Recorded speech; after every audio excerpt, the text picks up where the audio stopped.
स्वागत है आप सभी का हमारे चैनल पर। पिछली वीडियो में हमने पंजाब और मैसूर राज्य से संबंधित कुछ क्वेश्चंस किए थे, जिसमें हमने पंजाब में जो युद्ध हुए, दो आंग्ल सिख युद्ध, उन पर बेस्ड कुछ क्वेश्चंस किए थे। फिर हम आपके मैसूर राज्य की तरफ आ गए थे, जिसमें हमने बात की थी आपके हैदर अली की, टीपू सुल्तान की, और जहाँ पर हमने मुख्यतः प्रथम आंग्ल मैसूर युद्ध और द्वितीय आंग्ल मैसूर युद्ध के ऊपर बात कर ली थी।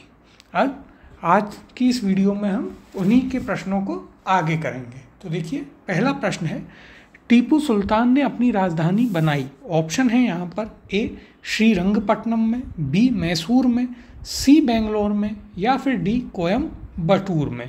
इसका सही उत्तर है ऑप्शन नंबर ए श्रीरंगपट्टनम में।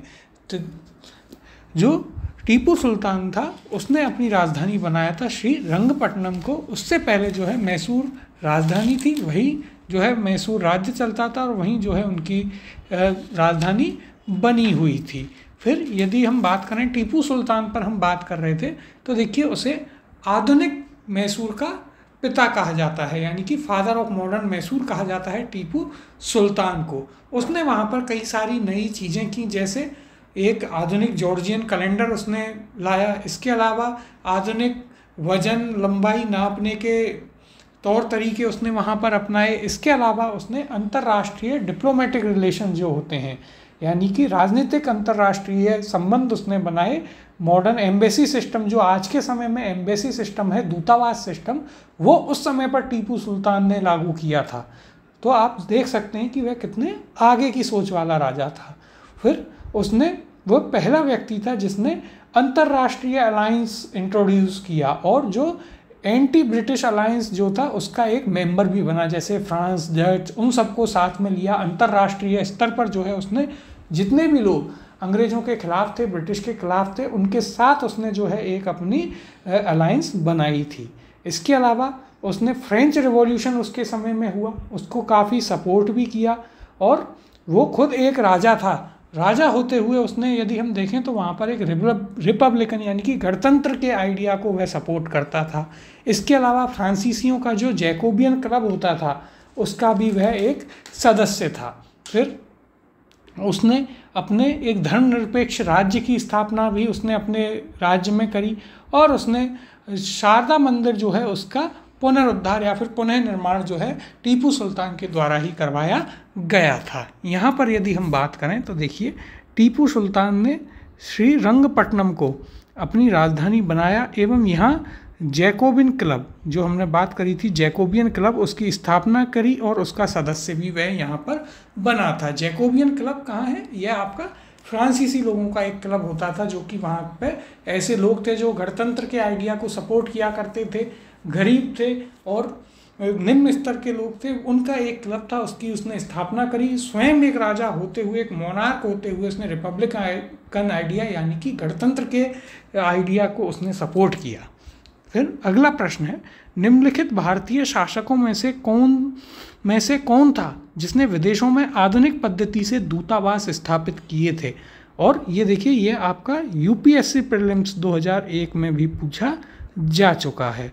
ऑप्शन है इसके, ए हैदर अली, बी मीर कासिम, सी शाह आलम द्वितीय, या फिर ऑप्शन डी टीपू सुल्तान। तो इसका सही उत्तर है option number D, Tipu Sultan जो है वह शासक था जिसने आज के समय में जो दूतावास प्रणाली चलती है, जो आपका क्या चलता है, एम्बेसी सिस्टम चलता है, मॉडर्न एम्बेसी सिस्टम, उसकी स्थापना जो है टीपू सुल्तान ने करी थी। वह ऐसा प्रथम भारतीय शासक था। इसके अलावा उसने जो है मॉडर्न जॉर्जियन कैलेंडर और मॉडर्न हाइट और वेट मेजरमेंट्स जो है उसने यहाँ पर लागू किए थे। तो देखिए, यहाँ भी दे रखा है कि टीपू सुल्तान ने आधुनिक पद्धति से विदेशों में दूतावास स्थापित किए थे। तो ये बहुत ही इम्पोर्टेंट है, ये हमें याद रखना है।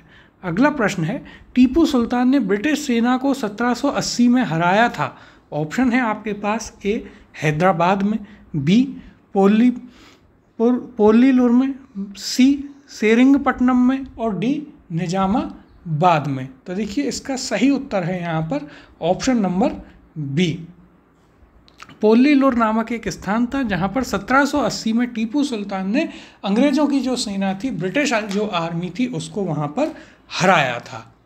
अब यदि हम इसकी बात करें तो देखिए यहाँ पर हैदर अली एवं टीपू सुल्तान ने मराठों तथा निजाम के साथ एक समझौता कर लिया तथा फ्रांसीसी सहायता का वचन ले लिया और कर्नाटक पर जुलाई 1780 में आक्रमण करके आरकट पर या एयरकोट जिसे बोलते हैं उस पर अधिकार कर लिया। तत्पश्चात टीपू सुल्तान ने हेक्टर मुनरो की सेना को पोल्लीलुर नामक स्थान पर हरा दिया था।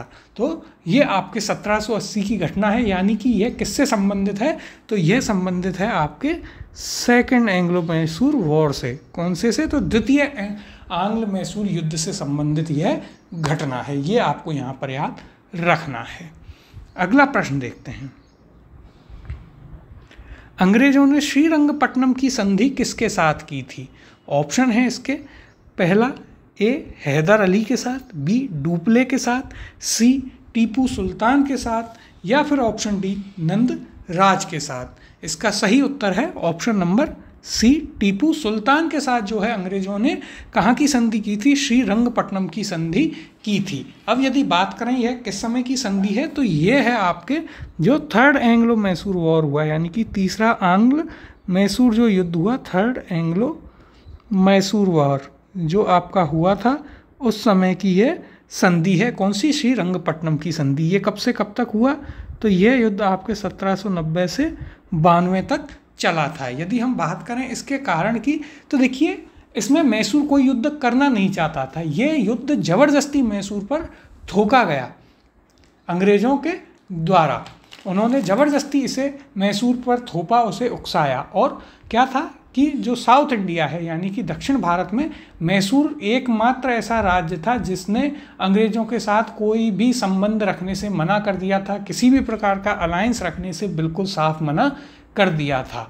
और मैसूर पर कंट्रोल जो है मराठाओं पर कंट्रोल करने का एक बहुत बड़ा प्लान था, क्योंकि मैसूर और मैसूर के जस्ट ऊपर मराठा दक्कन क्षेत्र में थे। तो यदि मैसूर पर कब्जा हो जाता है तो धीरे धीरे मराठाओं पर भी कब्जा किया जा सकता है। ये भी वहाँ पर सोच थी अंग्रेज़ों की। इसके अलावा कोचिन मुख्य कारण जो था, यदि हम बात करें तो कोचिन जो है वह मैसूर के अंदर एक सामंती क्षेत्र था, जिसमें कोचिन ने 2 डच क्षेत्र कौन कौन से, जल्लोकट्टम और कैन्नौर को बेच दिया ट्रेवेनकोर को। और ट्रेवेनकोर जो था उसने उन्हें खरीद भी लिया, लेकिन यहाँ पर टीपू सुल्तान का मानना था कि वे दोनों ही उसके क्षेत्र हैं, और इसलिए मैसूर ने ट्रावनकोर पर हमला किया। और अंग्रेज इसमें ज़बरदस्ती कूदे ट्रावनकोर की सहायता करने के लिए, और लॉर्ड कॉर्नवालिस जो था उसने खुद ने युद्ध में हिस्सा लिया और उसने मैसूर को हरा दिया। और अंत में श्रीरंगपट्टनम की संधि होती है 1792 में, और इस संधि के साथ ही आपका तीसरा आंग्ल मैसूर युद्ध यानी कि थर्ड एंग्लो मैसूर वॉर जो है वो एंड होता है। संधि में क्या क्या होता है, तो देखिए इसमें क्या हुआ, आधा मैसूर राज्य जो था उसे अंग्रेज़ों ने कैप्चर कर लिया, उस पर कब्जा कर लिया। दूसरा, टीपू सुल्तान पर बहुत ही भारी जुर्माना लगाया युद्ध के लिए। तीसरा, जब तक युद्ध का जुर्माना टीपू सुल्तान द्वारा नहीं भरा जाता तब तक टीपू सुल्तान के बेटों को बंदी बना करके रख लिया गया, और यहीं से जो है टीपू सुल्तान थोड़े कमज़ोर पड़ गए इस युद्ध के बाद। तो ये कहानी थी आपके तीसरे एंग्लो मैसूर वॉर यानी कि आपके तीसरे आंग्ल मैसूर युद्ध की। देखिए यहाँ भी यदि हम बात करें तो तृतीय आंग्ल मैसूर युद्ध जो कि 1790 से 92 तक चला का अवसान यानी कि वह पूरा खत्म होता है श्रीरंगपट्टनम की संधि के साथ, जो कि मार्च 1792 में हुई। इस संधि में अंग्रेज़ों की ओर से कौन था? लॉर्ड कॉर्नवालिस था, और मैसूर से टीपू सुल्तान शामिल थे। इन दोनों के बीच में संधि हुई। किस किस के बीच में? कॉर्नवालिस और टीपू सुल्तान के बीच। इस संधि के अनुसार टीपू को अपने राज्य का लगभग आधा भाग अंग्रेज़ों तथा उनके साथियों को देना पड़ा, और साथ ही युद्ध के हर्जाने के रूप में टीपू को 3 करोड़ रुपए भी वहाँ पर देने पड़े थे। कितने? 3 करोड़ रुपए। इसके अलावा यह चीज़ भी देखिए आगे दे रखी है कि जब तक टीपू 3 करोड़ रुपए नहीं देगा तब तक उसके 2 पुत्रों को अंग्रेज़ों के कब्जे में रहना पड़ेगा। और कॉर्नवालिस ने संधि के बाद यह टिप्पणी की थी, हमने अपने शत्रु को प्रभावशाली ढंग से पंगु बना दिया है तथा साथियों को भी शक्तिशाली नहीं बनने दिया है। तो ये अपने आप में एक बहुत बड़ा कथन था, क्योंकि यहाँ पर देखिए अंग्रेज़ों ने जो उनका सबसे बड़ा दुश्मन था, किसी भी प्रकार से वो उसको जीत नहीं पा रहे थे, उसको तो पंगु बना दिया, उसको उन्होंने कमज़ोर कर दिया। और उनके जो साथी थे, जो मराठा थे, निजाम थे, उनको भी उन्होंने मजबूत नहीं होने दिया। जो आधा हिस्सा मैसूर का अंग्रेज़ों ने लिया, उसमें से बहुत ही छोटा भाग अपने सहयोगियों को दिया, बाकी जो मेन हिस्से थे, बड़ा भाग था, वो जो है अंग्रेज़ों ने अपने पास ही रखा। तो ये कहानी थी आपके थर्ड एंग्लो मैसूर वॉर की। अगला प्रश्न है, टीपू सुल्तान अंग्रेज़ों के साथ युद्ध में कब मारे गए?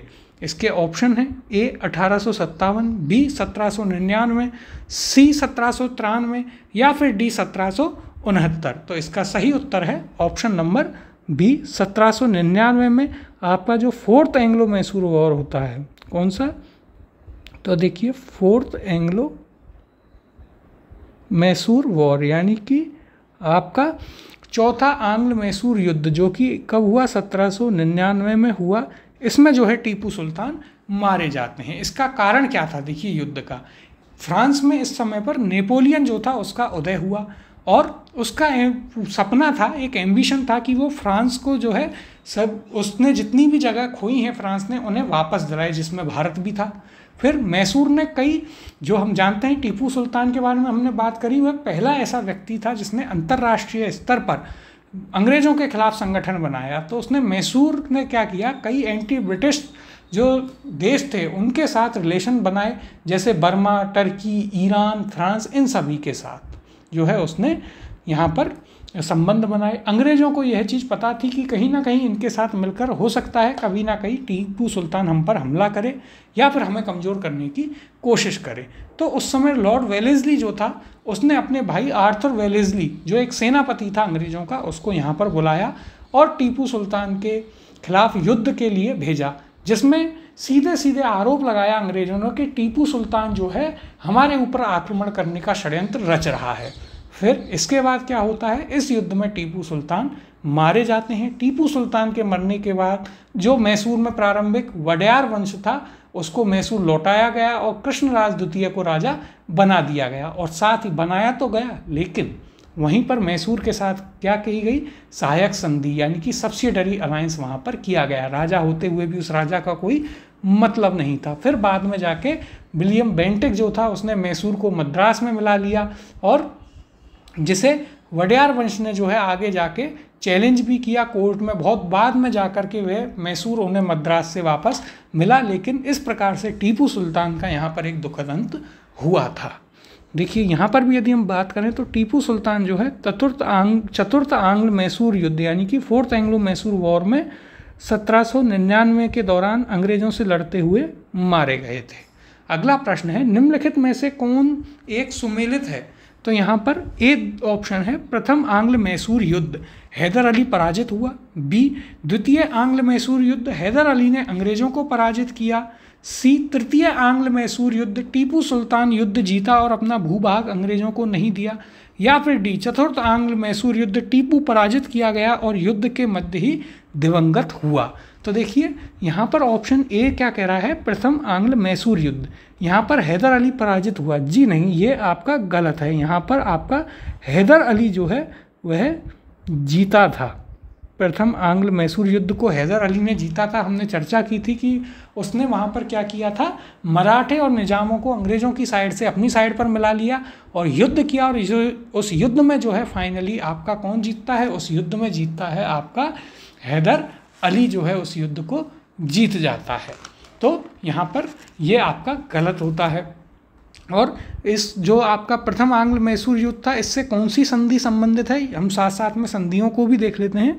तो देखिए इसके साथ में आपकी मद्रास की संधि, प्रथम आंग्ल मैसूर युद्ध में मद्रास की संधि हुई थी, जिसमें यह हुआ था कि अंग्रेज कर्नाटक से बाहर चले गए, हैदर अली ने मद्रास उनको वापस दे दिया और एक समझौता ये हुआ कि यदि भविष्य में मैसूर पर कोई भी हमला करता है, कोई तीसरा व्यक्ति, तो अंग्रेज जो है मैसूर की मदद करेंगे। फिर दूसरा यहाँ पर बी ऑप्शन है, द्वितीय आंग्ल मैसूर युद्ध, हैदर अली ने अंग्रेज़ों को पराजित किया।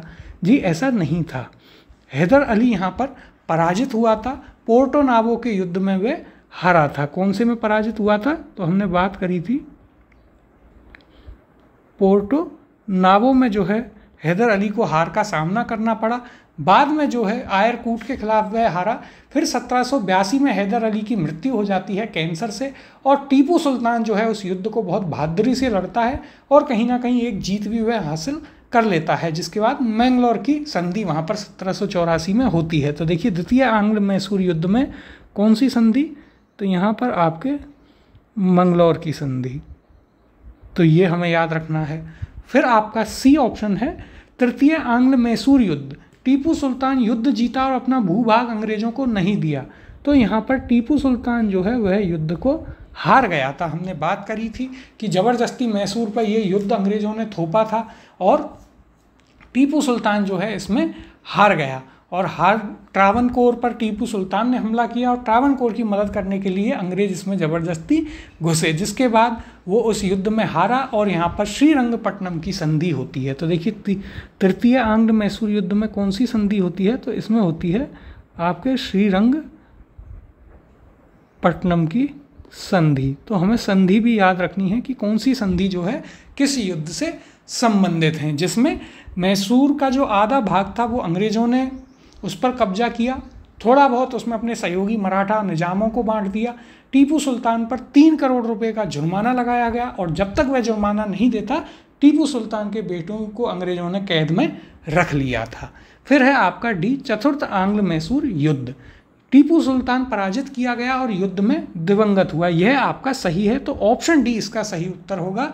और इसमें कोई भी संधि नहीं होती है। 1799 में जो है आर्थर वेलेस्ली जो है वो हमला कर देता है टीपू सुल्तान पर, यह आरोप लगाते हुए कि टीपू सुल्तान उनके खिलाफ युद्ध की तैयारी कर रहा है या षड्यंत्र एक उनके खिलाफ रच रहा है। टीपू सुल्तान पर हमला किया जाता है और इस युद्ध में जो लड़ते हुए टीपू सुल्तान वहाँ पर मारा भी जाता है। अब देखिए यहाँ पर यदि हम चर्चा करें इसकी, तो देखिए प्रथम आंग्ल मैसूर युद्ध, ये आपका 1767 से 69 में हुआ। बहुत ही इंपॉर्टेंट है ये आपका, क्योंकि यहाँ पर चारों ही जो आपके एंग्लो मैसूर वॉर हुए हैं वो डिस्कस किए गए हैं।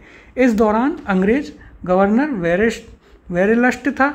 4 अप्रैल 1769 को मद्रास की संधि के साथ ये युद्ध समाप्त हुआ। इसमें जो है अंग्रेज हार गए। इसमें कौन जीता, तो देखिए यहाँ पर यदि हम बात करें तो इस प्रकार से हम लिख लेते हैं मैसूर जीता, ठीक है। और मैसूर की तरफ से कौन था, मैसूर के राजा हैदर अली जो है इसको जीतते हैं। फिर दूसरा आपका हुआ द्वितीय आंग्ल मैसूर युद्ध, जो कि 1780 से 84 तक चला। इस दौरान अंग्रेज गवर्नर जनरल वॉरेन हेस्टिंग्स था। फिर यह युद्ध 1784 में मंगलौर की संधि के द्वारा समाप्त होता है। और इस युद्ध में कौन आ गया था, पहले तो आपका हैदर अली हारा, 1782 में उसकी मृत्यु हुई, लेकिन उसके बाद उसका बेटा आता है टीपू सुल्तान और वो यहाँ से इस युद्ध को काफ़ी अच्छे से लड़ता है और जीत भी जाता है, मैंगलोर की संधि होती है। फिर आपका तीसरा है तृतीय आंग्ल मैसूर युद्ध, जो कि 1790 से 92 तक चलता है। इस दौरान अंग्रेज गवर्नर जनरल कौन था, लॉर्ड कॉर्नवालिस था। उसने अंग्रेजों के विरुद्ध सहायता के लिए टीपू सुल्तान ने तुर्की से सहायता प्राप्त करने का प्रयत्न किया। 1784-85 में उसने एक दूत कहाँ, कुस्तुनिया भेजा। 1787 में टीपू ने एक दूत मंडल फ्रांस भी भेजा और यह युद्ध 1792 में श्रीरंगपट्टनम की संधि के साथ ही खत्म हुआ। इसमें जो है आपका टीपू सुल्तान जो है इस युद्ध में हार गया था, जिसमें 3 करोड़ का उस पर एक जुर्माना लगाया गया। उसके मैसूर का जो क्षेत्र था उसको आधा भाग पर अंग्रेज़ों ने कब्जा कर लिया और उसके बेटों को भी अंग्रेज़ों ने कैद में कर लिया था। फिर चौथा आता है, यहाँ पर हमने बात करी चतुर्थ आंग्ल मैसूर युद्ध की, जो कि 1799 में हुआ। इस दौरान अंग्रेज गवर्नर जनरल कौन था, लॉर्ड वेलेस्ली था। उसने अंग्रेजी सेना ने श्रीरंगपट्टनम का दुर्ग जीत लिया और टीपू सुल्तान इसमें लड़ते लड़ते वीरगति को प्राप्त हुआ। फिर जो टीपू सुल्तान के परिवार के लोग थे उनको वेल्लोर में कैद करके रख लिया गया था। फिर हमने आगे बताया कि किस प्रकार से वहाँ पर वडेयार डायनेस्टी जो थी, वाडेयार वंश था, उसको वापस किया गया मैसूर को। कृष्णराज तृतीय वहाँ का राजा बनता है और मैसूर को सब्सिडरी अलायंस के तहत अपने कब्जे में लिया गया। बाद में विलियम वेंटिक जो था उसने मैसूर को मद्रास में ही मिला दिया था। ये भी आगे हम बात करेंगे। तो ये हमने यहाँ पर बात की है जो चारों आंग्ल मैसूर युद्ध हुए थे, चारों आपके कौन से एंग्लो मैसूर वॉर हुए थे, उनकी हमने यहाँ पर बात की है, जो कि आपके लिए काफ़ी इंपॉर्टेंट है। इनसे रिलेटेड जो फैक्ट्स हैं उन्हें हमें ज़रूर याद रखना है। अगले प्रश्न की ओर चलते हैं। सूची 1 को सूची 2 से सम्मिलित कीजिए और सूचियों के नीचे दिए गए कूट से सही उत्तर चुनिए। सूची 1 में संधियां हैं और सूची 2 में साल दिए गए हैं कि कौन सी संधि किस साल में हुई थी। तो देखिए सूची 1 देखते हैं, इलाहाबाद की संधि, मंगलौर की संधि, सालबाई की संधि और मद्रास की संधि। फिर सूची 2 में आपको साल दिए गए हैं 1782, 1784, 1769 और 1765। तो देखिए सबसे पहले इलाहाबाद की संधि 1765 में हुई बक्सर के युद्ध के बाद। तो ये आपका 12 और 16 अगस्त को 2 हिस्सों में हुई, ये आपका A4 से मैच होगा। फिर है आपका मैंगलोर की संधि। तो मैंगलोर की संधि के बारे में हम अभी जो है हमने वहाँ पर पढ़ा था कि मैंगलोर की संधि की यदि हम बात करें तो ये कब हुई, तो ये आपका जो यहाँ पर हमारे पास द्वितीय आंग्ल मैसूर युद्ध हुआ था उसमें ये 1784 में हुई थी। तो मैंगलोर की संधि भी आपका 2 से मैच हो जाएगा। फिर सालबाई की संधि की यदि हम बात करें तो देखिए सालबाई की संधि जो है वो संबंधित है फर्स्ट एंग्लो मराठा वॉर, यानी कि प्रथम आंग्ल मराठा युद्ध जो था, जो कि 1775 से 82 तक चला, उसमें यह संधि हुई थी। तो यह आपके 1782 यानी कि सी आपका 1 से मैच हो जाएगा। और मद्रास की संधि जिसकी हमने बात करी, जो कि आपके फर्स्ट एंग्लो मैसूर वॉर के बाद हुई, प्रथम आंग्ल मैसूर युद्ध के बाद 1769 में हुई, तो यह आपका 3 से मैच होगा। तो यहाँ पर हमारे पास जो कूट बन रहा है वो क्या बनता है, तो वह बन रहा है आपका 4, 2, 1 और 3, जो कि है आपका option number C, A4, B2, C1, D3, option number C इसका यहाँ पर सही उत्तर होगा। अब यदि हम इनकी चर्चा करें तो देखिए इलाहाबाद की प्रथम संधि किस किस के बीच, अंग्रेज़ों और मुग़ल सम्राट जो थे शाह आलम द्वितीय के मध्य 12 अगस्त 1765 को हुई थी। जबकि इलाहाबाद की द्वितीय संधि अंग्रेज़ों और जो अवध के नवाब थे शुजा-उद-दौला उनके बीच हुई कब, 16 अगस्त 1765 को हुई। फिर बात करें यदि मंगलौर की संधि की तो यह द्वितीय आंग्ल मैसूर युद्ध के दौरान अंग्रेज़ों और टीपू सुल्तान के बीच में होती है 1784 में। सालबाई की संधि तो देखिए यह आपके प्रथम आंग्ल मराठा युद्ध के बाद होती है, किस किस के, महादजी सिंधिया की मध्यस्थता में अंग्रेज़ों और मराठों के मध्य 1782 में हुई। फिर मद्रास की संधि की हमने बात करी तो यह प्रथम आंग्ल मैसूर युद्ध के बाद 1769 में हैदर अली और अंग्रेज़ों के बीच में हुई एक संधि थी, जिसमें अंग्रेज़ों को काफ़ी नीचा देखना भी पड़ा। तो देखिए यहाँ पर जो मुख्य मुख्य संधियाँ हैं उनकी बात की गई है, ये आपके लिए इम्पॉर्टेंट है। इन सभी ट्रीटीज़ या संधियों को हमें ज़रूर याद में रखना है कि कौन सी किस सन में हुई और किस युद्ध से संबंधित है। ये 2 पॉइंट हमें यहाँ पर ज़रूर याद रखने हैं। अगला प्रश्न है, बेगम समरू ने एक अति प्रसिद्ध चर्च का निर्माण करवाया।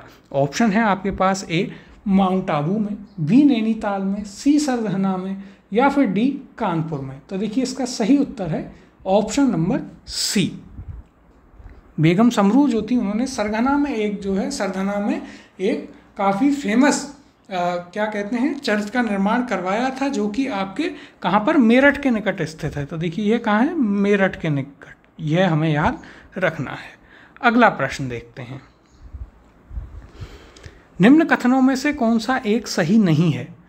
ऑप्शन दिए गए हैं, ए अली मर्दान खान ने बंगाल में राजस्व कृषि पद्धति प्रारंभ की, बी महाराजा रणजीत सिंह ने लाहौर में तोपों के निर्माण के लिए आधुनिक ढलाई खाने स्थापित किए, सी आमेर में सवाई जयसिंह ने यूक्लिड के रेखा गणित के तत्वों का संस्कृत में अनुवाद कराया, या फिर डी मैसूर में टीपू सुल्तान ने श्रृंगेरी मंदिर में देवी शारदा की मूर्ति के निर्माण के लिए धन दिया। और ये आपका यूपीएससी प्रीलिम्स 2003 में आया हुआ प्रश्न है। तो हमें यहाँ पर बताना है कि इनमें से कौन सा एक यहाँ पर सही नहीं है। तो देखिए यहाँ पर आपका ऑप्शन नंबर ए जो है वह सही नहीं है। ऑप्शन नंबर ए इसका उत्तर होगा। अली मर्दान खान जो है उसने बंगाल में राजस्व कृषि पद्धति प्रारंभ नहीं की थी। दूसरा कथन है, महाराजा रणजीत सिंह ने लाहौर में तोपों के निर्माण के लिए आधुनिक ढलाई खाने स्थापित किए। तो यह कथन एकदम सत्य है। महाराजा रणजीत सिंह जो थे उन्होंने तोप खानों पर बहुत ज़्यादा जोर दिया था और लाहौर, अमृतसर इन जगहों पर तोप, गोला बारूद बनाने के बहुत सारे कारखाने लगवाए थे। फिर जो सी कथन है कि आमेर में सवाई जयसिंह ने यूक्लिड के रेखा गणित के तत्वों का संस्कृत में अनुवाद करवाया, तो यह कथन भी एकदम सही है। इसके अलावा सवाई जयसिंह ने 5 जगह वेधशालाएं भी बनवाई थी, जयपुर, दिल्ली, बनारस, इस प्रकार से वहाँ पर। और टीपू सुल्तान ने श्रृंगेरी में जो शारदा देवी का मंदिर है उसका पुनर्निर्माण करवाया था। उनकी मूर्ति के निर्माण के लिए धन उसने दिया था। यदि हम बात करें तो बंगाल में राजस्व कृषि पद्धति प्रणाली प्रारंभ करने का अली मर्दान खान को नहीं, बल्कि यह किसने प्रारंभ किया था, तो ये मुर्शिद कुली खान जो था उसके द्वारा इसे प्रारंभ किया गया था। किसके द्वारा? मुर्शिद कुली खान के द्वारा। तो यहाँ पर यह पॉइंट हमें याद रखना है। तो इसका सही उत्तर था ऑप्शन नंबर ए, जो कि गलत है। अली मर्दान खान नहीं, मुर्शिद कुली खान जो था उसने बंगाल में आपके राजस्व कृषि पद्धति प्रणाली जो है उसको प्रारंभ करने का श्रेय उसे जाता है। अगले प्रश्न की ओर चलते हैं। देखिए यहाँ पर भी चर्चा की गई है कि रणजीत सिंह ने तोप खाने पर अधिक बल दिया। लाहौर और अमृतसर में उन्होंने, जैसा कि हमने बताया, तोप, गोले बारूद बनाने के कारखाने लगाए। आमेर के सवाई जयसिंह ने, इसकी हम चर्चा पहले कर चुके हैं। यदि आपने हमारी राजस्थान हिस्ट्री और आर्ट एंड कल्चर की क्लासेस देखी हैं तो वहाँ पर कि यूक्लिड के रेखा गणित के तत्वों का संस्कृत में अनुवाद कराया। इन्हें जयपुर, दिल्ली, बनारस आदि नगरों में 5 वेधशालाएँ इनके द्वारा बनवाई गईं। टीपू सुल्तान ने श्रृंगेरी मंदिर जो है उसमें शारदा देवी की मूर्ति के निर्माण के लिए धन दिया, जबकि बंगाल में राजस्व कृषि पद्धति प्रारंभ करने का श्रेय अली मर्दान खान को नहीं बल्कि मुर्शिद कुली खान को जाता है, जैसा कि हमने अभी बताया था। तो यहाँ पर हमें ये फैक्ट्स जो हैं याद रखने हैं। अगला प्रश्न है, निम्नलिखित कथनों पर विचार कीजिए। पहला कथन है, पानीपत के तृतीय युद्ध में अहमद शाह अब्दाली ने इब्राहिम लोदी को पराजित किया। दूसरा कथन है, तृतीय आंग्ल मैसूर युद्ध में टीपू सुल्तान की मृत्यु हुई। और तीसरा कथन है, प्लासी के युद्ध में सिराजुद्दौला की पराजय के लिए मीर जाफर ने अंग्रेजों से मिलकर षड्यंत्र रचा।